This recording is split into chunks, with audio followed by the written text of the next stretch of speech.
Alright, hello everyone. Welcome back to another YouTube video. And in today's video, we're going to be talking about the history / also to some things about the Panzer IV and why I would call it the workhorse, well basically was the workhorse of the German army, the Wehrmacht, from 1939 to 1945. Now, we're going to be looking at 3 versions, 3 out of the 9 versions of it. And rather than looking at all 9, I would rather look at 3 of them because I want to do other things in life rather than record a 2-hour video on every single Panzer IV version. But basically, we're going to be looking at the Panzer IV from 1939 to 1941. More like 1940, but yeah. Then we're going to be looking at the Panzer IVH, what I would say was the most famous iteration of it. And the Panzer IV, which was made in the last year of the war. So let's look at our first one, the Panzer IV. Now, Panzer IV debuted in 1939, the invasion of Poland. Now, there was not a whole lot of them. There was more Panzer IIIs and primarily more Panzer IIs. The Panzer II was the workforce of Poland. There was more of them than any other tank in Poland. However, there was only around 10 tank divisions in the invasion of Poland, and the whole invasion was primarily pulled off by infantry. But still, this also was in the Battle of France, and a little bit in 1941. Now, looking at the tank itself, it looks pretty similar to the Panzer III, but it's a little bit bigger. The turret is slightly different, and the gun is a lot different. The Panzer III had a 50mm low-velocity gun that wasn't designed to fight against tanks. The Panzer IV had a 75mm, once again low-velocity gun designed to shoot high-explosive shells, was not meant for really tank fighting, as the Polish did not really have many tanks. They maybe had 6-ton Vickers tanks, but that's not going to cut it when you're fighting against these. Now, these did fight in the invasion of France. They had some troubles against the Char B-1 Bisses. Those were big, heavily armored French tanks. However, the Germans, the Wehrmacht, had the air superiority by basically day 1. So, their whole tank force was destroyed pretty quickly with air support. That's why the Blitzkrieg was so successful, because they had all these factors: infantry, fast tanks, and air superiority. And that all fizzled out by 1945.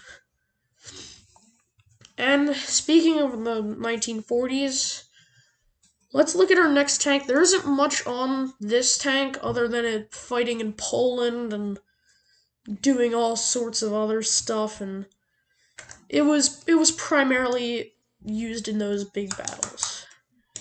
However, that was a pen, by the way. However, our next one, the Panzer IVH, fought on all fronts.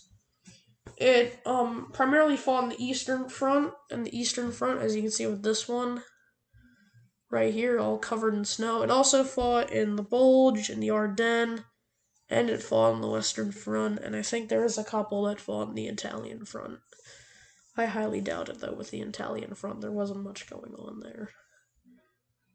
But, this was the most total made, as you can see down here, 3,774 totally made, the most made version of the most manufactured version of the Panzer IV.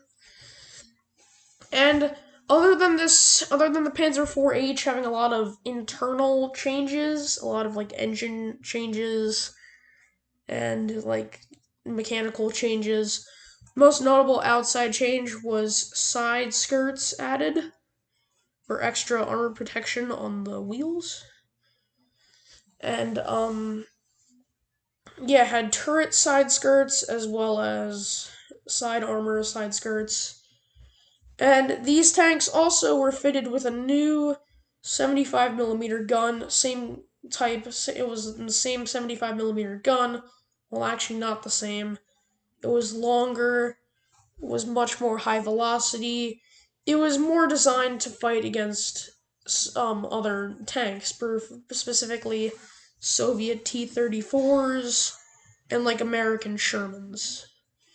Now, if you're fighting against the British and they have like a Sherman Firefly, and they hit you like dead on somewhere, you're probably gonna get liquefied in there. But it if you hit first, you're gonna win most likely. But yeah, these had a powerful 75mm gun, high velocity, a lot better than the Sherman's awful 75mm gun of despair. They were effective, and they saw action on every single front of the war. It was the most widely used tank, the most widely used Panzer IV version. I would call it the most iconic version of the Panzer IV. That can be definitely judged, but I would call it the most iconic version of the Panzer IV. Our next one, however, the next version of the Panzer IV, not so iconic. The Panzer IVJ. Now, the first picture that you saw way back in the beginning of the Panzer IVJ was taken straight out of War Thunder because I was having a hard time finding pictures of it. But eventually I found some pictures of it.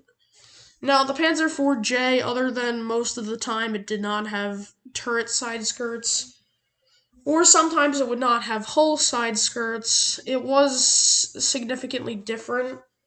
The mechanicals were changed, they were more simplified.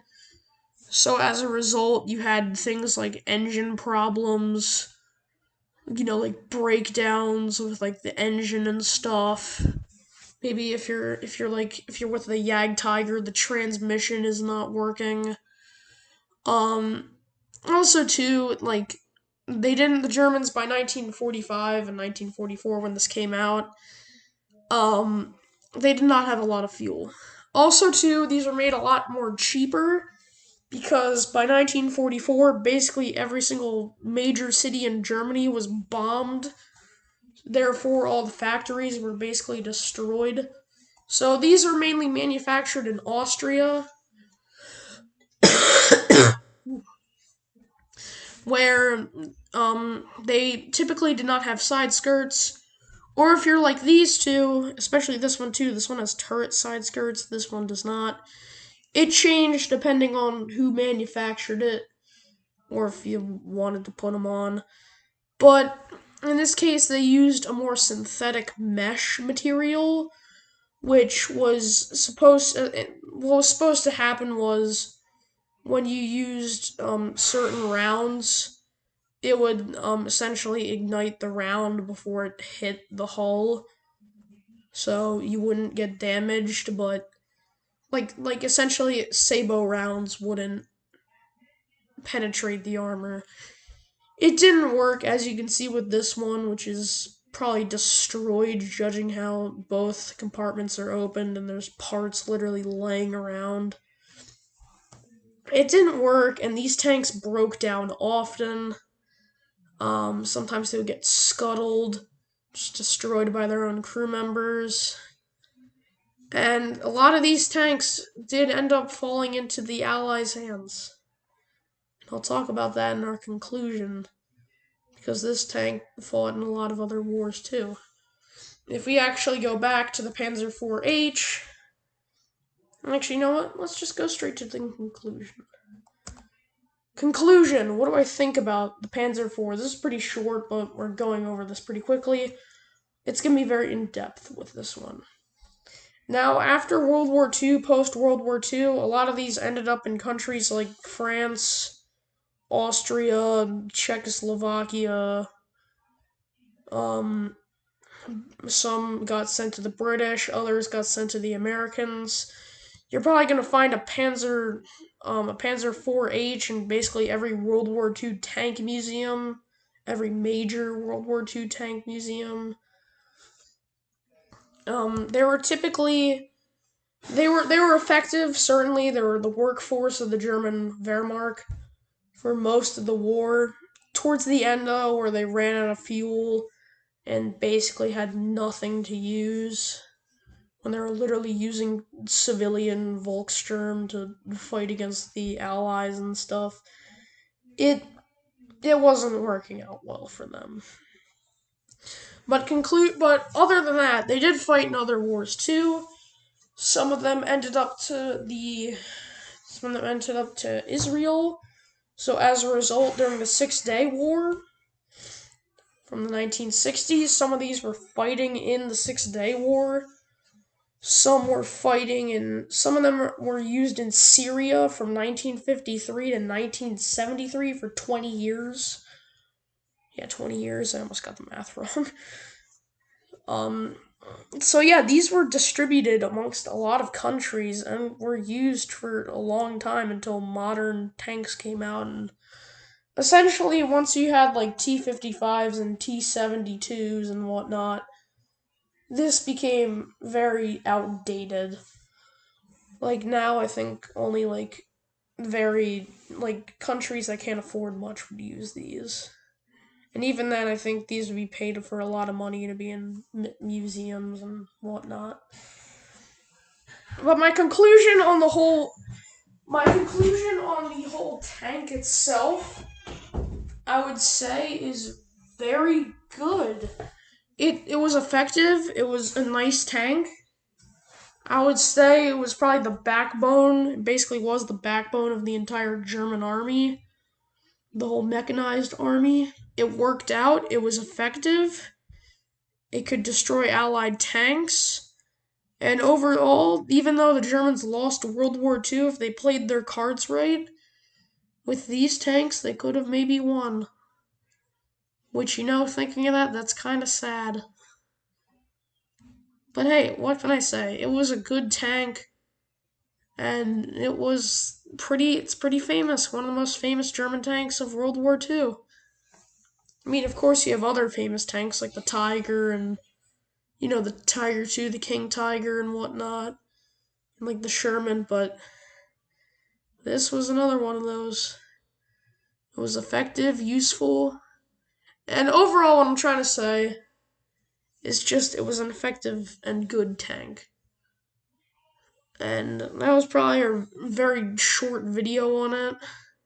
Once again, not really going crazily in depth with the whole thing. If you want to get really in depth, I would just read a whole article on it on online.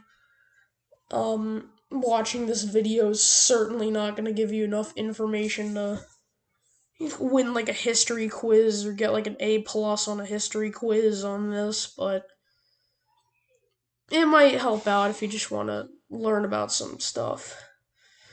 That's gonna wrap up this video. Pretty short compared to my other ones, but it was just a nice little thing that I did.